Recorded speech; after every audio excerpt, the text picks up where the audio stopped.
সাল্লাল্লাহু আলাইহি ওয়াসাল্লাম এক জায়গায় বসেছিলেন।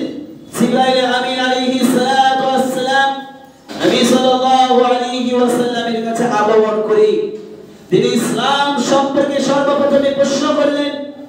নবী সাল্লাল্লাহু আলাইহি ওয়াসাল্লাম উত্তর দিয়েছেন।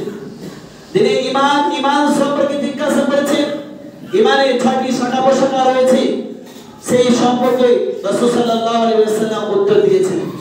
যখন নবী সাল্লাল্লাহু আলাইহি ওয়াসাল্লামকে জিবরাইল আমিন আলাইহিস সালাতু ওয়াস সালাম কিয়ামত সম্পর্কে জিজ্ঞাসা করলেন, তখন আল্লাহ রাসূল সাল্লাল্লাহু আলাইহি ওয়াসাল্লাম বললেন, মাল মাসউলু আনহা বিমা আ'লামু মিনাস সাইল, শোনো, যে আমাকে প্রশ্ন করছে তার থেকে আমি বেশি জানি না। অর্থাৎ কি কিয়ামত বিষয় জ্ঞান আমাকে দেওয়া হয়নি। তারপর রাসূল সাল্লাল্লাহু আলাইহি ওয়াসাল্লাম কিয়ামত সম্পর্কে, কিয়ামতের নিদর্শন সম্পর্কে জানতে চাইলেন।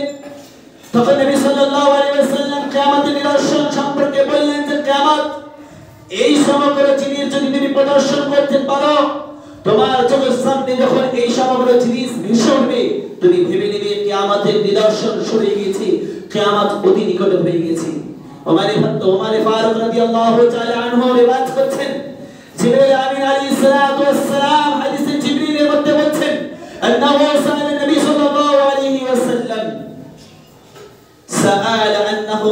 سأل النبي صلى الله عليه وسلم عن الساعة جبرائيل আমিন আলাইহিস সালাতু ওয়াস সালাম যখন নবী সাল্লাল্লাহু আলাইহি ওয়াসাল্লাম কে কিয়ামত সম্পর্কে জিজ্ঞাসা করলেন, নবী সাল্লাল্লাহু আলাইহি ওয়াসাল্লাম বলেন, সাআখবিরুকা, আমি তোমাকে খবর দেব কিয়ামত বিষয় সম্পর্কে। শোনো, কিয়ামত কখন হবে? ফাকাল, তিনি বললেন কিয়ামত কখন হবে?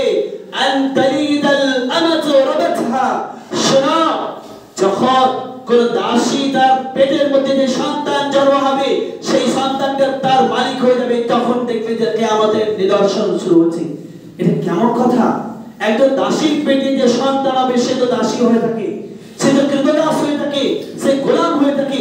এখানে নবী সাল্লাল্লাহু আলাইহি ওয়াসাল্লাম কেন বললেন একজন দাসীর পেটে যে সন্তান তৈরি হবে, সেই সন্তান সে তার মায়ের মালিক হয়ে দাঁড়াবে?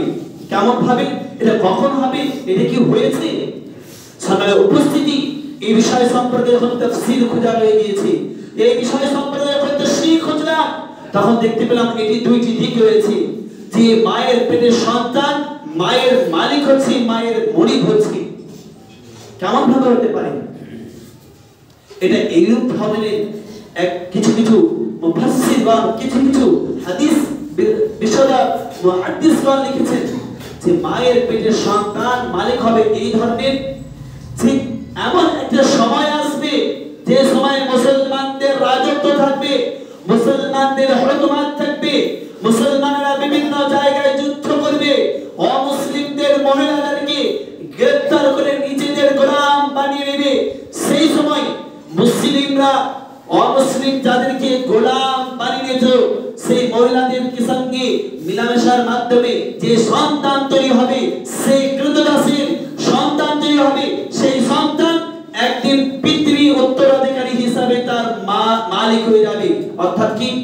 ধরে কোন এক মুসলমান কোন এক জায়গায় যুদ্ধ করতে গিয়ে কোন একজন মহিলাকে গ্রেফতার করে নিজের আওতায় নিয়ে এসেছে, আওতায় নিয়ে আসার পরে তাকে গোলাম, তাকে চাকরানি বানিয়ে দিয়েছি, অর্থাৎ কি তার চাকর গোলাম বানিয়ে দিয়েছি। সেই সময় যদি সেই মুসলমান মহিলাদের সঙ্গে মিলামেশা করার পরে পেটে যদি সন্তান চলে আসে, সেই সন্তান হবে একজন দাসীর সন্তান, একজন চাকরানির সন্তান তৈরি হবে। আর চাকরানির সন্তান আমরা জানি চাকর হয়ে থাকে, কিন্তু ইসলাম হচ্ছে সেই চাকরানির সন্তান যখন মুসলমান কোন দাসীকে সঙ্গে মিলামেশা করে সন্তান তৈরি হবে, সেই সন্তান তার বাপের উত্তরাধিকারী সূত্রে তার মায়ের মালিক হয়ে যাবে। এটা হচ্ছে একটা নির্দিষ্ট একটি হাদিস। আরেকটি বিস্তারিত ভাবে বলেছি যে যেমন ভাবে যে এটা কখন হবে, এর আলামত আমরা কিভাবে বুঝতে পারবো? রাসূল সাল্লাল্লাহু আলাইহি ওয়াসাল্লামের এই হাদিসে বিস্তারিত করতে গিয়ে মুহাদ্দিসগণ লিখেছেন এটা তখনই দেখতে পাবে যেমন ভাবে একটি চাকর একটি মালিকের সঙ্গে যেরূপ ভাবে ব্যবহার হয়, সেইরূপ ভাবে মায়ের পেটের সন্তান মায়ের সঙ্গে সেইরূপ ব্যবহার করবে। কেমন ব্যবহার? আমরা জানি কোন এক জায়গায় যদি কৃতদাস থাকে, প্রজা থাকে, তখন প্রজারা সিস্টেম থাকে, তো রাজা কি করে? প্রজাদের উপরে অত্যাচার করে, প্রজাদেরকে চোখ রাঙিয়ে কথা বলে, প্রজাদেরকে মারে, প্রজাদেরকে জেলে বন্দী করে, প্রজাদেরকে অনাহারে রেখে দেয়, প্রজাদেরকে খাবার খেতে দেয় না। সেইরকম ভাবে মায়ের পেটের সন্তান এমন ধর্মে জন্ম হবে যে তার মা সন্তান মাকে মারবে, সন্তান তার মাকে চোখ রাঙিয়ে কথা বলবে, সন্তান তার মাকে খেতে দিবে না, সন্তান তার মার সঙ্গে গালিগালাজ করবে। সেইরকম ভাবে একজন মালিক, একজন মনিক তার দাসিনী, তার দাসী এবং তার চাকর, তার ক্রেতাদের সঙ্গে যেরূপ ব্যবহার করে, সেইরূপ ভাবে মায়ের পেটের সন্তান তার মায়ের সঙ্গে এইরূপ ব্যবহার করবে।